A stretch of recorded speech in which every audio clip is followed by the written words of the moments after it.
Bismillahirrahmanirrahim. Assalamualaikum warahmatullahi wabarakatuh. Perkenalkan, nama saya Firdaus Alia dengan NIM 12420300101. Insyaallah pada kesempatan kali ini, pada video kali ini saya akan menjelaskan sedikit tentang uslub ta'ajub wa istighosah yang merupakan salah satu tugas dari mata kuliah ilmu nahwu. Pertama, kita akan membahas dulu tentang uslub ta'ajub. Di sini ada pengertian uslub ta'ajub, yaitu uslub ta'ajub uslubu yastamilu litambir yang didasyati au isti'azami sifatin, yaitu uslub yang digunakan untuk memberikan berita tentang suatu kedahsyatan atau pengagungan sifat suatu. Maksudnya adalah ketika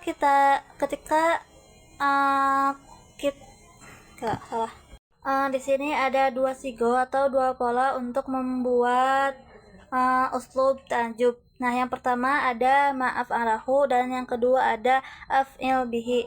Ma'af alahu di sini contohnya yaitu ma'af dalal ilma. Afdala itu adalah fi'il dan al-ilma adalah maf'ul bih. Ma di sini sebagai isim nakirah yang maknanya itu adalah sesuatu yang agung. Mabni itu mabni sukun ada sebagai rofa, dan afdola di sini adalah fi'il madi yang fa'ilnya itu dhamir mustatir wujuban yaitu hiya, dan jumlah dari fi'il fa'il ini yaitu khobar, menjadi khobar, dan al-ilma di sini menjadi maf'ul bih yang posisinya itu nasab dengan fathah. Terus ada af'il bihi. Af'il bihi di sini contohnya ada afdil bil ilmi. Afdil di sini yaitu fi'il mudhari tapi bentuknya itu fi'il amar. Nah, mabni fathah dan bil ilmi, al ilminya itu majrur dengan majrur dengan ba. Tuh. Ma'afdalal ilma yang artinya betapa utamanya ilmu. Jadi ya ketika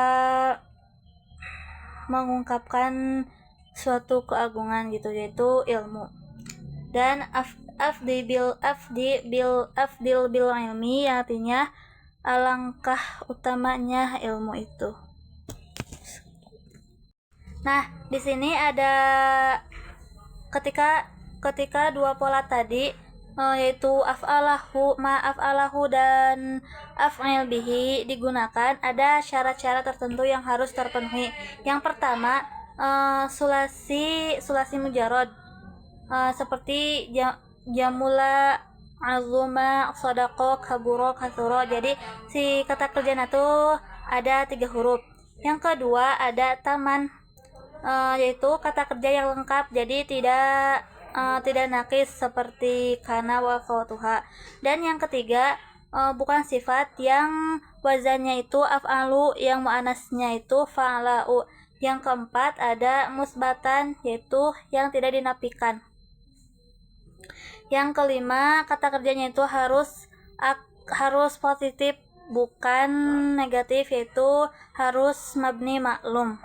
Yang keenam ada mutasarrifan, yaitu kata kerja yang bisa berubah bentuk seperti fi'il mudhari kan itu bisa dibentuk ya, bisa ditasrif, fi'il mudhari, fi'il madi, fi'il amar.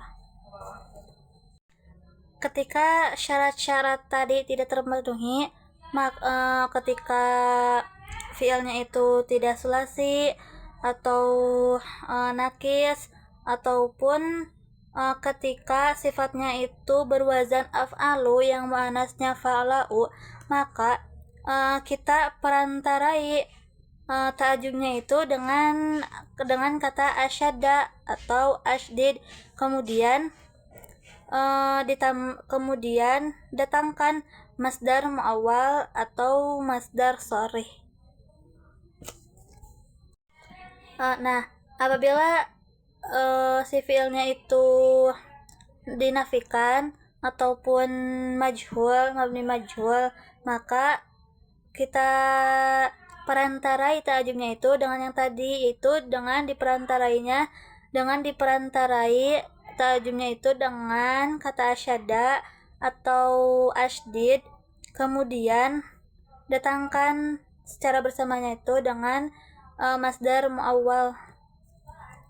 Kalau tadi kan ada pilihan ya, datangkannya itu dengan masdar muawwal atau sorry.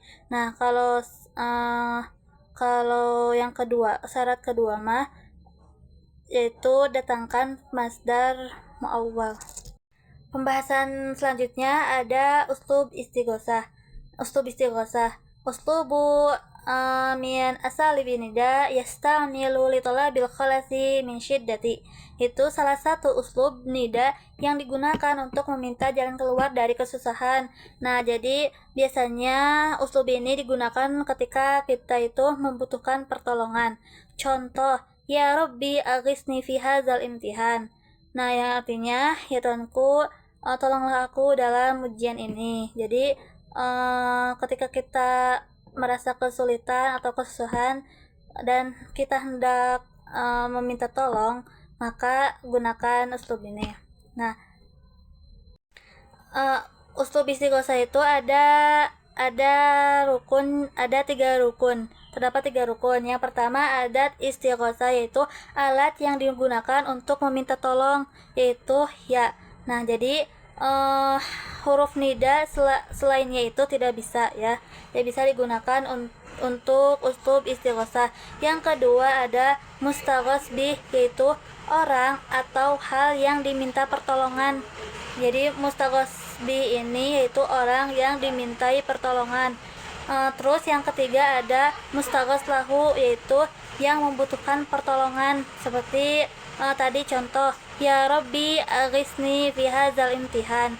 Ya ini sebagai adat istighosah, aghisni sebagai mustaghos bih, dan fi hadzal imtihani yaitu sebagai mustaghos lah. Sekian penjelasan dari saya. Mohon maaf bila banyak kesalahan ataupun kekurangan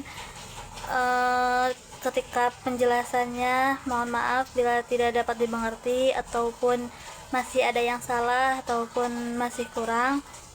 Saya minta maaf sebesar-besarnya. Wassalamualaikum warahmatullahi wabarakatuh.